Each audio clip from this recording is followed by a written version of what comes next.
నమస్తే అండి, నా పేరు Lavanya. Welcome back to Bhimavaram special kitchen. ఈరోజు నేను మీకు క్యాలీఫ్లవర్ మసాలా కర్రీని ఎలా ప్రిపేర్ చేసుకోవాలో చూపిస్తున్నానండి. ఈ కర్రీ రైస్, రోటీ, చపాతీ, బిర్యానీలోకి దేంట్లోకైనా చాలా చాలా బాగుంటుంది అండి. చెప్పాలి అంటే నాన్ వెజ్లోకి ఏమాత్రం కూడా తీసుకుపోదు. ఈ రెసిపీ చేసుకోవడానికి చిన్న చిన్న స్టెప్స్ ఉంటాయి, సో ఎక్కడా కూడా స్కిప్ చేయకుండా చూస్తే మీకు క్లియర్గా అర్థమవుతుంది. ముందుగా ఒక బౌల్లోకి 7-8 జీడిపప్పు గుళ్ళని వేసుకుని దాంట్లోకి గోరువెచ్చని నీళ్ళు వేసుకుని నానబెట్టుకోండి. ఆ తర్వాత స్టవ్ని ఆన్ చేసుకుని ఒక గిన్నె పెట్టుకుని దాంట్లో 1.5 లీటర్ నుంచి 2 లీటర్స్ వరకు వాటర్ని పోసుకుని దాంట్లోకి ఒక 1/2 టీ స్పూన్ పసుపు, 1 టీ స్పూన్ ఉప్పు వేసుకుని హై ఫ్లేమ్లో పెట్టుకుని వాటర్ని బాగా మరగనివ్వండి. ఈ విధంగా వాటర్ని మరుగుతున్నప్పుడు మీడియం సైజులో ఉన్న కాలీఫ్లవర్ని ఈ సైజులోకి కట్ చేసుకుని రెడీగా పెట్టుకుని అవన్నీ కూడా దీంట్లోకి వేసేసుకోండి. ఇలా కాలీఫ్లవర్ ఫ్లోలెట్స్ అన్ని వేసిన తర్వాత 1 నిమిషం హై ఫ్లేమ్లోనే అలా వదిలేసేసేయండి. ఇలా మళ్ళీ ఒకసారి మరుగుతున్నప్పుడు వీటిలన్నీ జాగ్రత్తగా తీసుకుని ఒక స్టైనర్లోకి వేసుకుని పక్కకు పెట్టుకోండి. ఆ తర్వాత స్టవ్ని ఆన్ చేసుకుని కడాయిని పెట్టుకుని 1 టేబుల్ స్పూన్ ఆయిల్ వేసుకుని దాంట్లోకి 2 మీడియం సైజులో ఉన్న ఆనియన్స్ని ఇలా క్యూబ్స్లా కట్ చేసుకుని వేసుకుని ఇలా ట్రాన్స్పరెంట్గా అయ్యేంత వరకు వేయించుకోండి. ఇలా ట్రాన్స్పరెంట్గా అయిన తర్వాత 2 మీడియం సైజ్ టమాటోస్ని కూడా క్యూబ్స్ లాగా కట్ చేసుకుని 1/4 టీ స్పూన్ ఉప్పు కూడా వేసుకోండి. ఉప్పు ప్రతి దాంట్లో వేస్తున్నాం కాబట్టి తక్కువ వేసుకుంటే లాస్ట్కి వచ్చేటప్పటికి ఉప్పు ఎక్కువ అవ్వకుండా ఉంటుందన్నమాట. ఇప్పుడు ఈ టమాటోస్ ఈ విధంగా మెత్తగా అయ్యేంత వరకు మగ్గించుకోండి. ఇలా మెత్తగా అయిన తర్వాత వీటిని ఒక ప్లేట్లోకి ట్రాన్స్ఫర్ చేసుకుని పూర్తిగా చల్లారపెట్టుకోండి.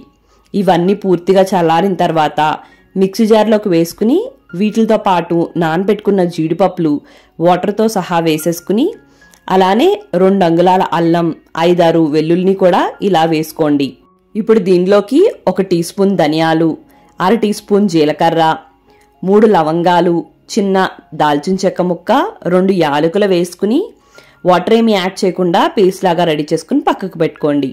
ఆ తర్వాత స్టవ్ని ఆన్ చేసుకుని కడాయిని పెట్టుకుని 2 టేబుల్ స్పూన్స్ ఆయిల్ వేసుకుని ఆయిల్ హీట్ అయిన తర్వాత 1/2 టీ స్పూన్ ఉప్పు, 1 టీ స్పూన్ కారం, 1/2 టీ స్పూన్ పసుపు వేసుకుని జస్ట్ 1 నిమిషం పాటు అలా తిప్పండి.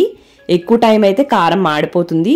వెంటనే మనం బ్లాన్స్ చేసుకున్న కాలీఫ్లవర్ ఫ్లోరెట్స్ ఏవైతే ఉన్నాయో వాటిని వేసుకుని ఈ ఉప్పు, కారం, పసుపు ఇలా పట్టేంత వరకు ఒకసారి కలుపుకుని వీటిని జస్ట్ ఒక 2-3 నిమిషాల పాటు ఫ్రై చేయండి. 2-3 నిమిషాలకి లైట్గా ఇలా వాటర్ రిలీజ్ అవుతుంటుందండి. అప్పుడు వీటిని ఒక ప్లేట్లోకి ట్రాన్స్ఫర్ చేసుకుని ఇప్పుడు కడాయిని పెట్టుకుని 3 టేబుల్ స్పూన్ల ఆయిల్ వేసుకుని 1 టీ స్పూన్ బటర్ కూడా వేసుకోండి. ఇది పూర్తిగా ఆప్షనల్. ఇప్పుడు ఆయిల్ హీట్ అయిన తర్వాత ఒక బిర్యానీ ఆకుని ఇలా ముక్కలుగా కట్ చేసుకుని వేసుకుని 1/2 టీ స్పూన్ జీలకర్ర అలానే 2 పచ్చిమిరపకాయలు వేసుకుని 1 నిమిషం పాటు ఫ్రై చేసుకోండి. పచ్చిమిరపకాయలు బాగా వేగిన తర్వాత మనం ముందుగా రెడీ చేసి పెట్టుకున్న ఆనియన్, టమాటో మసాలా పేస్ట్ని వేసుకుని 2 టీ స్పూన్స్ కారం వేసుకోండి. కాశ్మీరీ రెడ్ చిల్లీ పౌడర్ వేస్తే కలర్ బాగుంటుంది. అలానే ఒక 3/4 టీ స్పూన్ లేదంటే తగినంత సాల్ట్ని వేసుకుని ఒకసారి ఇదంతా కలిసేలాగా బాగా కలుపుకుని సిమ్లో పెట్టుకుని ఇదంతా కూడా బాగా మగ్గనివ్వండి. అంటే ఆయిల్ బయటికి రిలీజ్ అయ్యేంత వరకు కూడా మగ్గిస్తే కర్రీ టేస్ట్ చాలా చాలా బాగుంటుంది అన్నమాట. మూత పెట్టుకుని మధ్యలో తీస్తూ కలుపుతూ ఈ విధంగా ఆయిల్ రిలీజ్ అయ్యేంత వరకు కూడా దీన్ని మగ్గించుకోండి. ఇలా ఆయిల్ రిలీజ్ అవుతున్నప్పుడు ఒకసారి అటు ఇటు కలిపేసుకుని ముందుగా వేయించి పెట్టుకున్న కాలీఫ్లవర్ ఏదైతే ఉందో అదంతా కూడా వేసుకుని మరొకసారి కలుపుకుని మూత పెట్టుకుని 2 నిమిషాలు ఉంచండి. 2 నిమిషాల తర్వాత మూత తీసుకుని దీంట్లోకి 1 గ్లాస్ వాటర్ని పోసుకోండి. మిక్సీలో వాటర్ వేసానండి, అందుకు ఆ కలర్ ఉన్నాయి. ఇవి నార్మల్ వాటరే. ఒకసారి ఇదంతా కలిసేలాగా కలుపుకుని మూత పెట్టుకుని కర్రీ దగ్గరగా అయ్యేంత వరకు కూడా మీడియం ఫ్లేమ్లో పెట్టుకుని కుక్ చేసుకోండి. ఈ విధంగా వచ్చిన తర్వాత అవసరమైతే ఒకసారి ఉప్పు, కారం చెక్ చేసుకుని సరిపోకపోతే వేసుకోండి. ఇప్పుడు కర్రీ ఈ విధంగా దగ్గరగా అయిన తర్వాత దీంట్లోకి కొద్దిగా కసూరి మేతి వేసుకోండి. ఇది లేకపోతే కనుక కొద్దిగా కొత్తిమీర కూడా వేసుకోవచ్చు. 2 ఉంటే 2 వేసుకోండి, టేస్ట్ చాలా బాగుంటుంది. ఇలా వేసుకుని కలుపుకుని మూత పెట్టుకుని 5 నిమిషాలు ఉంచుకుని ఆ తర్వాత సర్వ్ చేసుకుంటే చాలా చాలా యమ్మీగా ఉంటుందండి. అంతే, కాలీఫ్లవర్ మసాలా కర్రీ రెడీ.